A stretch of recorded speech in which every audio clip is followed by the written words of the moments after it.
Popular front of ഇന്ത്യയുടെ പദ്ധതിയെക്കുറിച്ച് ഞെട്ടിക്കുന്ന വെളിപ്പെടുത്തൽ നടത്തിയിരിക്കുകയാണ് NIA.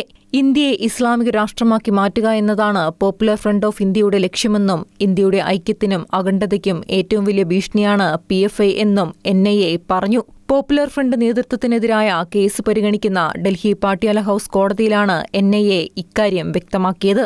ഇന്ത്യ-പാക് യുദ്ധമുണ്ടായാൽ ദക്ഷിണേന്ത്യ പിടിച്ചെടുക്കാൻ പോപ്പുലർ ഫ്രണ്ട് പദ്ധതിയിട്ടിരുന്നുവെന്നും NIA കോടതിയെ അറിയിച്ചു. പോപ്പുലർ ഫ്രണ്ട് ഓഫ് ഇന്ത്യക്കെതിരെ ശക്തമായ തെളിവുകളുണ്ടെന്ന് NIAയുടെ സ്പെഷ്യൽ പബ്ലിക് പ്രോസിക്യൂട്ടർ രാഹുൽ ത്യാഗി കോടതിയെ അറിയിച്ചു. ഇന്ത്യ പാകിസ്ഥാനുമായി യുദ്ധത്തിനിറങ്ങിയാൽ ശ്രദ്ധ വടക്കൻ പ്രദേശത്തായിരിക്കുമെന്നും ആ സമയത്ത് തെക്ക് നിന്നാക്രമിച്ച് ദക്ഷിണേന്ത്യ പിടിച്ചെടുക്കുമെന്ന് PFI ക്ലാസുകളിൽ പഠിപ്പിച്ചിരുന്നുവെന്ന് ഒരു സംരക്ഷിത സാക്ഷി മൊഴി നൽകിയിട്ടുണ്ടെന്നും NIAയുടെ സ്പെഷ്യൽ പബ്ലിക് പ്രോസിക്യൂട്ടർ കോടതിയെ അറിയിച്ചു. ഇന്ത്യയിൽ ഇസ്ലാം അപകടത്തിലാണെന്ന പ്രചാരണം നടത്തി പോപ്പുലർ ഫ്രണ്ട് ശത്രുതയും വിദ്വേഷവും വളർത്തുകയായിരുന്നു. അത്തരം പ്രചാരണത്തിന് വഴങ്ങുന്ന മുസ്ലിം യുവാക്കളെ തിരിച്ചറിയുകയും ജിഹാദിൽ പങ്കെടുക്കുന്നതിന് അവരെ തീവ്രവാദികളാക്കുകയും ചെയ്തുവെന്നും NIAയുടെ അഭിഭാഷകൻ കോടതിയെ അറിയിച്ചു.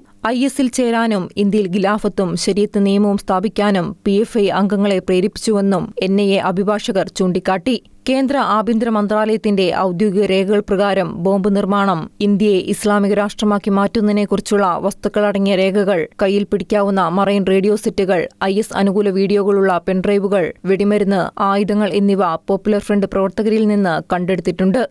National desk, Shikeena news.